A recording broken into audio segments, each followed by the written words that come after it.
Hello, welcome to another video from the conscientious biologist, Ben Gallagher. This video is the second on respiration. It's part of a 3-lesson program, and this one looks at exercise and how it affects respiration.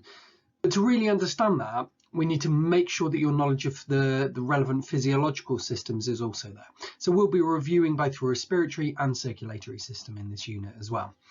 It's aimed at GCSE level. You really should have watched the Respiration 1 video before watching this, because this builds on information from that first presentation.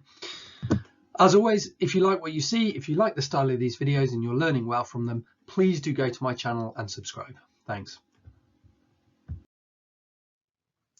So let's spend a couple of minutes just doing a very quick recap of what was in Respiration 1 and to reinforce that knowledge as to what respiration is. So remember, photosynthesis was a reaction in plants that grabs energy from the sunlight and locks it up inside a molecule of glucose. That's photosynthesis. Respiration is essentially just the reverse of that, because it's what all cells need to do to unlock that energy from the glucose and get it back so the cells can use it.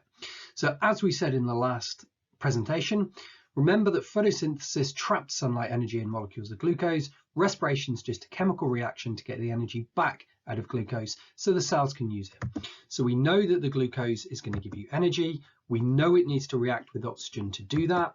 If you look at the symbols for that, you've got glucose as C6H12O6. You need to know that. That needs to react with 6 molecules of oxygen if it's going to form the 6 molecules of carbon dioxide, the 6 molecules of water, and to get the energy out of it. If you're not sure about the balancing of any of that, go back and look at Respiration 1. Remember what I said before as well. I'd like you to put brackets above the energy, because energy and matter are very different things, and we just need to show that in this equation that we've got the matter, the molecules that are taking part in things, and the energy being given off as a separate entity. Now you'll remember as well that this is aerobic respiration because it's using oxygen from the air. We'll cover anaerobic respiration in the Respiration 3 video. I've separated that one off. In eukaryotic cells, this happens in mitochondria. That doesn't mean prokaryotic cells can't do aerobic respiration, they just do it in their cytoplasm. And because energy is given out, it's an exothermic reaction. So to summarize that, respiration is an exothermic reaction to get the energy back out of glucose within cells so they have energy to do all their other processes. So this video is focusing largely on exercise and the effects of exercise on the body. So the question that I've put up there is, how does increased activity or exercise affect respiration, and how does the body adapt to this? Now let's look at the really obvious things first. So if the body's working harder, then it requires more energy to power the muscles, those muscles that are pulling your skeleton to allow you to do that exercise. Now if that's happening, then the energy comes from the glucose molecules are being broken down by respiration. So to get the energy to power the muscles, you need to break down the glucose molecules by respiration. So increased activity increases the rate of respiration. Obviously, there's nothing difficult about that. If you need more energy to power your body, you need to be doing more respiration. So let's just look at a few more obvious points about that. So here's the respiration equation again. If we need to increase that respiratory rate to get more energy, okay, then quite clearly we need more of those 2 reactants. We need more glucose and we need more oxygen. So let's think about where you get those. Let's focus on glucose first. Now we're not going to do a lot of detail on this in this lesson. Much later on in the course there'll be a video on hormones and homeostasis. Those will explain a lot more about this. But just very basically, when exercise happens, when the body is in demand, stores of glucose, which your body has put down, stores of glucose can be released into the blood from the liver and the muscles. Lots of glucose gets stored in the liver and muscles. It gets stored as something called glycogen. Okay, glycogen is a polymer of glucose molecules. So that's tucked away in there. So when you exercise, your muscle cells, your liver cells, they both release that glucose back into the blood. Oxygen's a bit more straightforward. You can probably work this one out. You know it already. To get more oxygen, it has to be brought in through the lungs, through the respiratory system. But that happens in 2 ways. The first way is you have faster breathing. You need to take a lot more breaths. You'll find you're panting for breath when you're exercising. But secondly, those breaths need to be deeper. Now in the exam, it quite often says explain the things that change in your body in response to exercise. And a lot of people just put you breathe more or you breathe harder. Well, that's one thing, one mark. You need to divide that into two, that you breathe more often, it's the speed of breathing, and it's the depth of breathing, two separate things. So we basically, when you start exercising, you've got those two key things going on. You've got more glucose being released into your blood so that it can be taken to your cells so that they can use it for respiration. And you've got more oxygen being pulled into your body, being pulled into your blood, so you can use that, so you can transport that around to your cells and use that in respiration as well. Now, you should have already watched the basic physiology lessons. That's your digestive system, your respiratory system, and your circulatory system. But let's just quickly go over them now to make sure you understand the key parts and how that affects how your body changes in response to exercise. So let's quickly look at the respiratory system. So if I put up on the diagram there a set of lungs in a human torso, you can see we've got one on the far side there, still closed over. You can see the outside of it. The one nearest to me, that one's kind of been bisected in the diagram so you can look at the internal structures. Now, let's look at what you've got there in terms of breathing, in terms of the air and how it moves. So you've got air coming in, down through that tube, which is the trachea. We'll label those in a minute. Now, the air coming in, most of the air around us, is about 80% nitrogen and about 20% oxygen. Those figures slightly fluctuate, and there's a few other gases in there that make up the 100%, but those are roughly the correct proportions. So you're breathing in mostly nitrogen. Now the reason for that is because nitrogen is such a stable molecule. It's an N2 molecule, that's two nitrogen atoms, and they're held together by a triple covalent bond. That's a really strong molecule. So there's loads and loads of it in the atmosphere because it's been there for millions of years. It's just very, very hard to get rid of. It's stable. But you've got about 20% oxygen. That's what we need to focus on. When that air goes into your lungs are very efficient at filtering some of that oxygen out and switching it for carbon dioxide that your body's produced by respiration. So what you breathe out is still at 80% nitrogen. The nitrogen remains unchanged, but now you've got about 16% oxygen coming out and about 4% carbon dioxide. So 4% of the oxygen, or 4% of the air that was oxygen, got absorbed into your body. So it's not a brilliantly efficient system. You don't pull out a lot of the oxygen. You're still breathing out way more oxygen than you absorbed into your body. But it's more than efficient enough, and that's all that really needs to happen in evolution. You evolve systems that are good enough, and your lungs are very definitely good enough. So let's start trying to label some of these things on here now. Very obviously, the one over there, I've labelled it as lung. You've got the two lungs, they fill up your chest cavity. That's your trachea. Your trachea is your windpipe that travels down. You'll also see on the diagram those lines that go across it. Those are rings of cartilage. Cartilage is the same stuff that makes up your nose and your ears. It's a bit squashy, but it's relatively sturdy. That holds your trachea open to allow you to breathe. Moving on down, your trachea gets down to sort of mid-thorax there and branches into two, one branch going off to each lung. Those are the bronchi. Each bronchi, once it's inside the lung, branches out many, many more times into bronchioles. And bronchioles can get smaller and smaller and more branched. It looks like a tree just branching out, getting smaller and smaller as you get further from the bronchi. And then at the end of each tiny bronchi, once they've branched and branched and branched, you get the tiny little air sacs. These are the really, really important things because this is the site of gas exchange. If you go back to the respiratory system lesson, the respiratory system video, there's a lot more information on how that gas exchange occurs. But for now, let's just remember that's where the oxygen moves into the blood and the carbon dioxide moves out of the blood so you can breathe it out.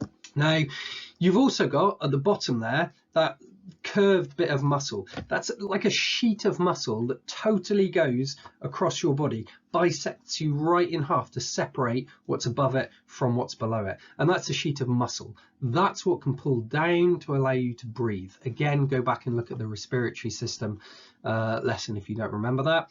But because that goes right across, it kind of separates you into two main internal chambers. You've got your thorax, that's your chest, totally separated off by the diaphragm at the bottom, and you've got your abdomen below that. Pretty much all creatures are a thorax, an abdomen, a head, and limbs, arms and legs. Okay, Let's just get rid of those two so we can keep labeling things. Around the outside of those then, those little blue circles I put on there, those are the ribs. So your rib cage protects your lungs, protects your heart on the inside. But in between your ribs, you have these intercostal muscles that can pull and contract and pull the ribs up and out. And between the diaphragm and the intercostal muscles, that's what allows you to breathe. Those contractions and relaxations of the diaphragm and intercostal muscles is what allows you to breathe. That's what causes ventilation. Ventilation being breathing in and breathing out. Again, go back to the respiratory system video if you're struggling to remember any of this. This is just a quick review. If we're now talking about delivering the oxygen and glucose, so having looked at the respiratory system then, and that it's that respiratory system that gets the oxygen into the blood, let's think about how that oxygen can now be delivered around the body. And of course, how the glucose is also sent around the body once that's been released from the liver and from the muscle cells. So we're now really talking about the circulatory system, because once the oxygen and glucose are in the blood, they need to be transported to the cells that need them. With increased need for energy, cells have an increased need for the oxygen and glucose, so they can do more respiration. Therefore, the heart needs to pump blood faster when exercising to deliver more oxygen and glucose to meet the demand for energy. Again, that's pretty obvious. Okay, when you're exercising, your heart needs to be a lot faster to send that oxygen and glucose all around the body to the cells that need it. So let's have a think about the heart then and really focus now on the circulatory systems. You'll notice I've changed the title over there. Now, above my head is the sort of classic stylized heart that you see on Valentine's cards, but hopefully you know that's not really what a heart looks like. The diagram over there is much more detailed and is a proper representation of what the heart looks like. But that's quite a complex diagram and would be quite difficult for me to talk you through it. So we're going to look at a slightly simplified version, but one that still makes a lot of sense. So if we're looking at the heart, and we've got this ridiculous stylized version above it that always is supposed to show love, but of course love comes from the brain, not from the heart. Love is just a mixture of the different neurochemicals that are going on in your brain, just to ruin Valentine's Day and love for everyone there. But it comes from your brain, not from your heart. But even so, that's not a very good image of a heart. A heart is actually a lot more like a strawberry, okay? But imagine if I took that strawberry and I just tilted it on its side a bit. That's much more like how the heart can be seen when it's inside the body. If I just throw a body outline around that, that shows you the rough kind of proportions, the rough location, sorry, of where the heart is. What I'm going to do though, I'm going to put a right and a left on there. Now, if you just sit back and look at the screen, hold up your right hand, and you'll find that your right hand corresponds to the left hand side of what I've marked there, and your left hand corresponds to the right. It's because it's not from your perspective. It's not your heart. You're looking at a diagram of that person's heart. So they're facing you. So that's their left hand. That's their right hand. So the left and the right marks the actual side of the heart inside the person that it belongs to. It's not that it's on your right or your left. Just remember that, because lots of people get confused which is the right and which is the left hand side, and the names of the chambers of the heart need you to know which is the right and which is the left. Okay, now lots of people think their heart is on the left hand side. So many classes that I've taught over the years, when I ask students, oh, can you put your hand on your heart, and they will do that and they put their hand over their left hand side. Well, think about what we've just seen in the respiratory system. That's your lung. You're putting your hand on your lung. Your heart is slap bang in the middle of your chest behind your sternum. That's that hard breastplate there. However, there is some logic in people saying it's on the left hand side, because if I mark on there, look, if I bisect it in both directions, so I'm marking the exact center of the heart in line with the body, you can see that because of the tilt of the heart, there's more heart tissue on the left hand side of the body than there is on the right. Because of how it's tilted, there's just a lot more of it on the left, but the center of the heart is in the center of your body. So now let's start add a bit more detail to this and start looking at the heart in a bit more detail. Okay, so there's a lot of information coming up on this slide. We've got the strawberry there. It does kind of look like the strawberry, but let's just fade that out and pull up something that's even a bit more realistic and that we can add to. So that's a good outline there of the shape of the heart. But of course, if you're going to have blood coming into and out of the heart, you need to have entry and exit points. So let's just make those in the appropriate places. You'll see some holes have opened up. Now, of course, the blood doesn't just wash into holes through the heart. It has to be brought to the heart through tubes. So those tubes are the blood vessels. And I've just connected it up there on the diagram to the main blood vessels. Again, I've done it a bit of a simplification. The tubes look slightly different to that. They can branch out a bit more, but I'm more worried about you getting the understanding right, and then you can worry about adding complexity with other diagrams. But if we've got these main blood vessels coming to the heart, there's three main types of blood vessel. You should know that already. And the two key ones are the arteries and veins. Those are the biggest of the blood vessels. Now, arteries, easy to remember which ones are arteries, because arteries go away from the heart. If you've got blood leaving the heart and going somewhere else, it must be leaving through an artery. Veins bring blood to the heart. Please don't start quoting that arteries contain oxygenated blood and veins contain deoxygenated blood, because that's not always true when you bring in the pulmonary artery and pulmonary vein. Always remember it by this that's above me now. Arteries go away from the heart, veins bring blood to the heart. Just for completeness, let's also add capillaries on there. Capillaries are the very, very tiny blood vessels that are the site of exchange. If you go back and watch the lessons on diffusion, the shorter the diffusion pathway, the smaller the volume, the bigger the surface area, the better the rate of diffusion is going to be. So capillaries are tiny to increase their surface area relative to their volume, so that they can exchange nutrients, oxygen, whatever they need to exchange. Okay, let's go back to the diagram though. And what I'm going to do, I'm going to add some of the internal structures there, and I'm going to colour in that middle section there. That's muscle, that bit with those brown diagonal stripes, that's heart muscle.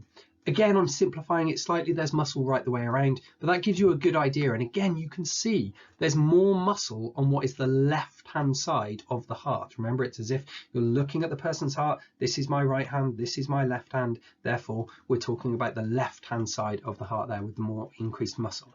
Okay, so we've got a very good diagram now, simplified, but a very good diagram of the shape of the heart.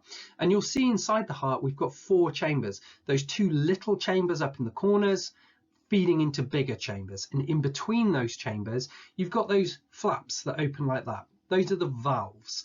Those can open when blood comes through them in that direction, pushed open. If blood tries to go the other way, the doors will slam against each other. They can't be forced backwards. So the valves ensure one-way travelling of blood. We'll link those in when we go through the whole system. But let's start off right over the far side over there with the vena cava. Now, the vena cava is the body's main vein. This is going to be bringing deoxygenated blood back to the heart. And when we say it's deoxygenated, what we mean is that the hemoglobin in the red blood cells is not carrying oxygen. Okay, so it's deoxygenated because the hemoglobin doesn't have oxygen. That's why it's coming back to the heart, so it can be sent to the lungs to get oxygen. But that blood's going to be coming back from the vena cava. Notice there's two directions coming in. That will be important later on. From the vena cava, it's going to move into that first little chamber. That's the right atrium. The little chambers are called atriums, but you must always denote which side it's on by saying right or left. So that's the right atrium. It's then going to go from the right atrium through that one-way valve to make sure it can only go in that one direction into the right ventricle. When the muscle of the right ventricle squeezes, it's going to push the blood up and out through another valve and out of the pulmonary artery. Now, pulmonary is a word that goes with the lungs. All of this should be familiar because you should have watched the circulatory system presentation. So it's going to be pushed up through the pulmonary artery. The pulmonary artery is going to go up past the lungs where the blood's going to pick up oxygen. So by now it's going to become oxygenated blood when it comes back to the heart. And that means the hemoglobin in the red blood cells is carrying oxygen, and we can now call that hemoglobin oxyhemoglobin. That's a nice little detail there. Okay, that blood's now going to come back through the pulmonary vein. Remember, pulmonary artery, pulmonary vein, both the things that link to the lungs. That's going to come into the left atrium, no surprise, through another one-way valve into the left ventricle, which is the most muscular chamber of the heart. It has to be. Because think, when that left ventricle contracts and give a massive squeeze, That's got to push blood out around the whole body. I'll show you what I mean. When that contracts, look, blood's going to push out through that one-way valve into the aorta. At that point, it's going to split into two. Now, I suggest take a quick screenshot now before I add a few more bits that complicate the diagram slightly. Take a screenshot of this for your notes now. Okay, hopefully you did that. Because once it's gone to the aorta and it's now going to branch in two, that one branch, the one that you can see heading out that way, taking blood out that way, sorry, that's going to go all the way around the lower body. Everything that's below your heart is going to be linked up to that branch of the aorta. So that's most of your organs and your legs.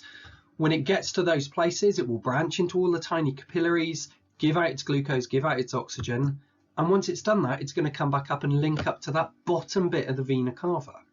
So you should be putting this together now, because that top branch that you can see in the aorta will do exactly the same, but for the upper body. So that's going to take blood up from your heart to your arms, up to your brain, to your neck, to your muscles of your face, everything that's above the heart. So you can see now I've connected that all up, and you can see it's actually 3 circuits, because you've got a circuit that goes up to your lungs, and then you've got a circuit all the way around your lower body and all the way around your upper body. But it all links together in this continually flowing cycle, hence circulatory system. So that was a very, very quick whiz through of those two main physiological systems, respiratory system and circulatory system. If it was too quick, watch it again. If you're still not sure, go back and watch the videos on respiratory system and circulatory system. But let's just summarize what we've seen in this presentation. So first off, increased exercise means more energy is required. So the mitochondrial cells must do more anaerobic respiration to provide energy by reacting glucose and oxygen.